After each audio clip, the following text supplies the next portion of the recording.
I have a question about sadness. Sadness I get confused about because there are things that happen in life.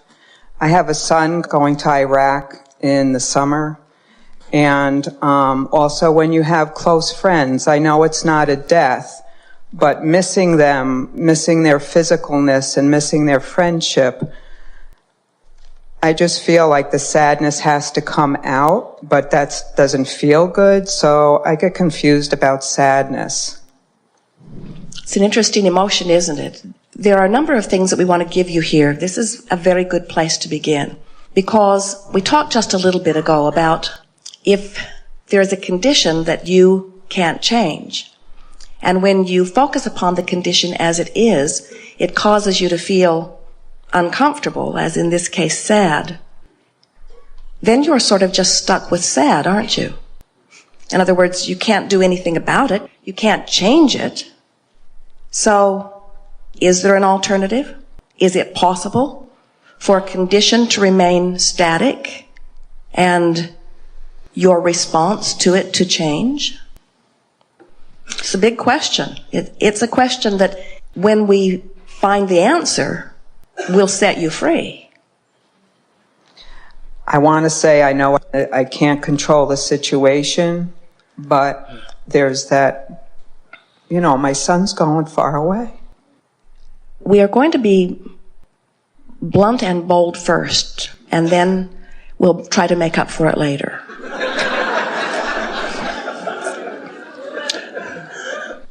It requires stepping back and looking from a broader perspective.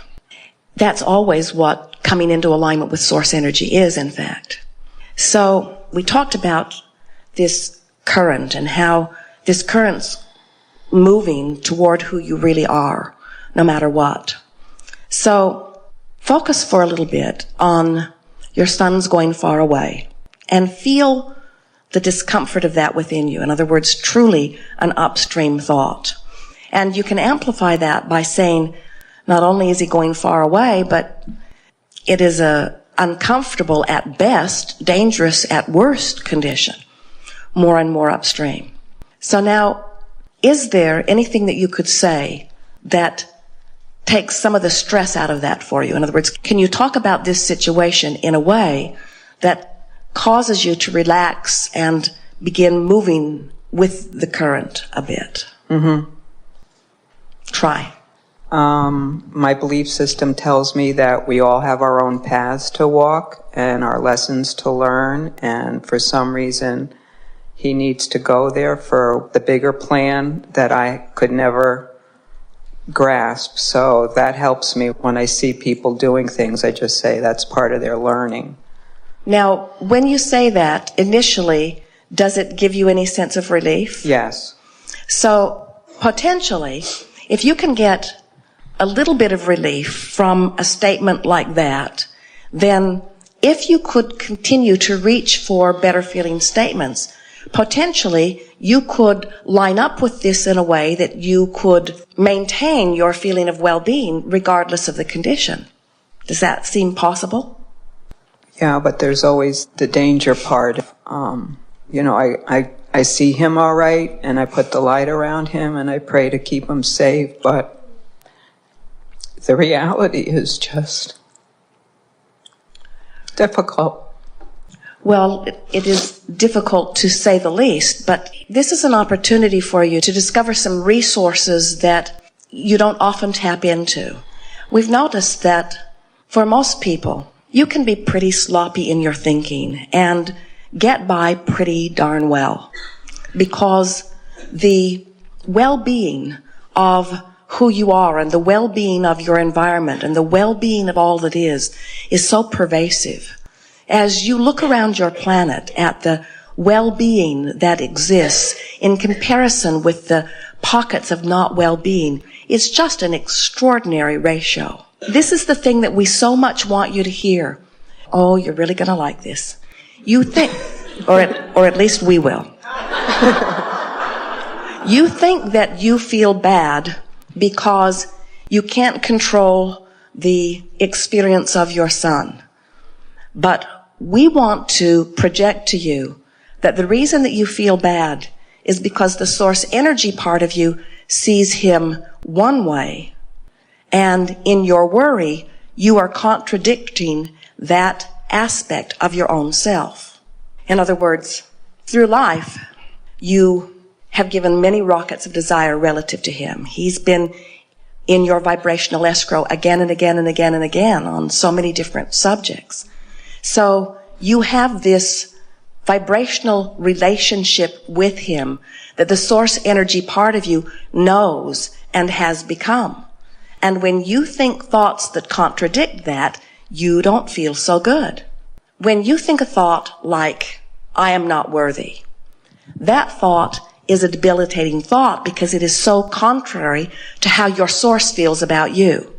When you think a thought like, something bad is going to happen to my son, the reason that that feels so bad is not because something is going to happen to your son, is because that thought contradicts the broader knowing, you see. Now we know, we can feel it even in this room. There are those who would say, but Abraham, she cannot control the life experience of someone else. In other words, she cannot control what actually happens. And we say, that may or may not be true. You have powerful influence.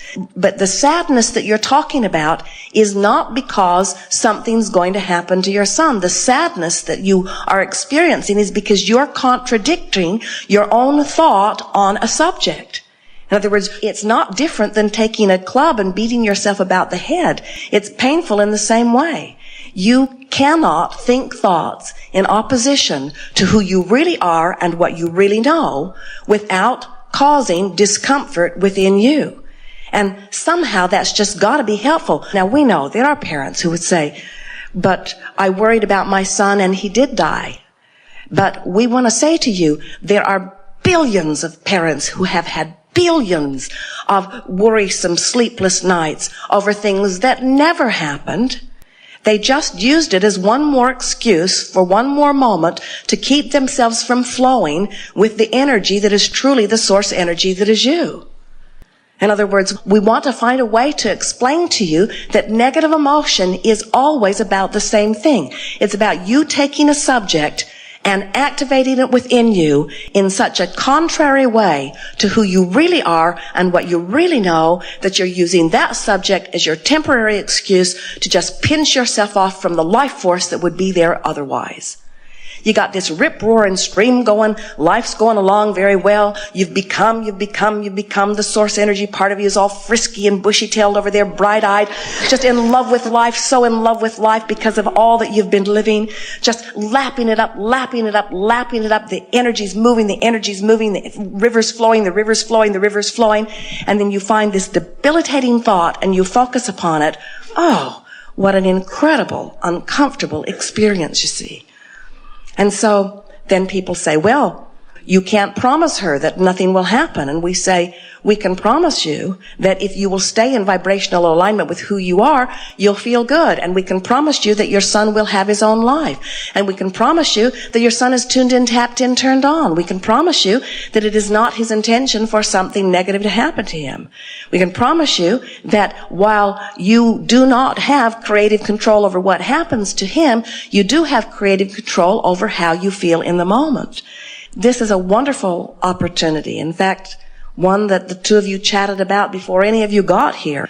It would be nice to experience some true unconditional love. People talk about unconditional love all the time, but almost no one lives it. Most everyone says, well, I can feel good under these conditions, but I cannot feel good under those conditions. So let's change those conditions and then I will feel better. And we say, how's that working out? That's what that whole awful war is about also, isn't it? Let's try to change some conditions so that we can all feel better. And it just gets worse and worse and worse and worse because it is not the way to go about it. The way to go about it is to live the condition, give birth to what you prefer, and turn your undivided attention toward what you want. Now let us give you some words that will help you also. We want you to know that while there are many things that many people choose in the form of contrast that you probably would not choose for yourself, There are people that are living contrasting experiences that are giving birth to powerful rockets of desires that not only will serve them for all of the rest of their life and beyond, but are of advantage to all that is too. And so we want you to try to get hold of the idea that even when these young people put themselves in situations where they are in peril or in danger or in discomfort, that from those powerful contrasting experience always erupt clarity of desire that the source energy part of them becomes and embraces, that gives them a power and an energy and a clarity that is difficult to find words to describe. In other words, even a situation that just looks so bleak and like something that you would never ever want to participate in or have anybody that you care about participate in, there is an energy that is born out of environments that are like that, that are truly life-giving. So much so that when you talk to people who have been in wars, long after they have been in war, sometimes these young men are there for 2 or 3 or 4 years, and then they move on to so many other things in their life, and many, many years later, that's still the part of their life that they're talking about most, because it was a part of their life that the energy was moving in the most powerful way.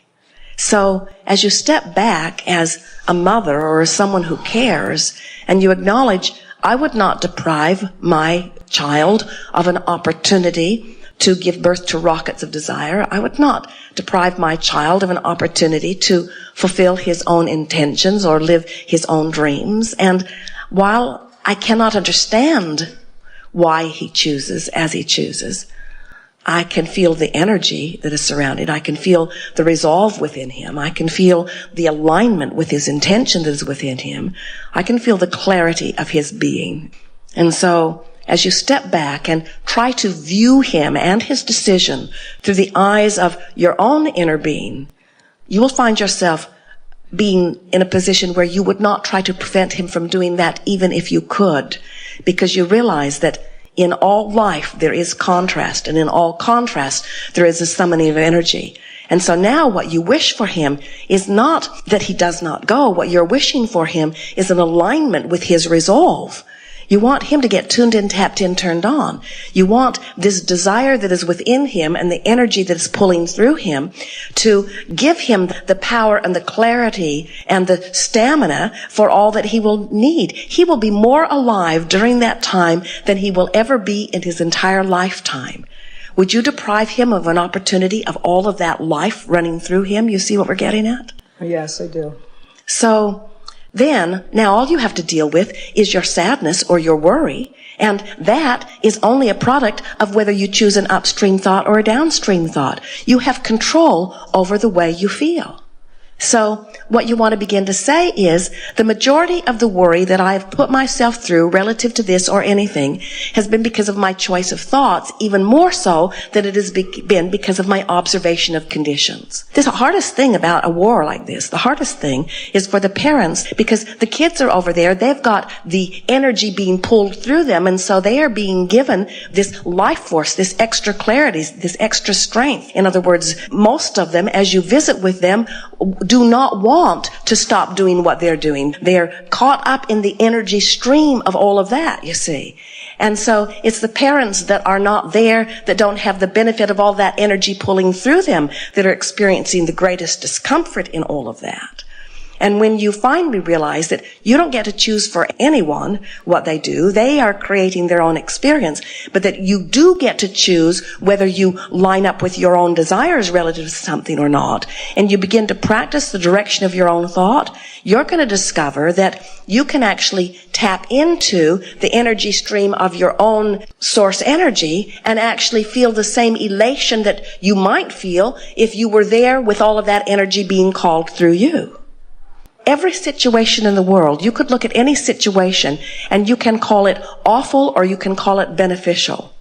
And what you're going to begin to discover is that the source energy within you will never push against it.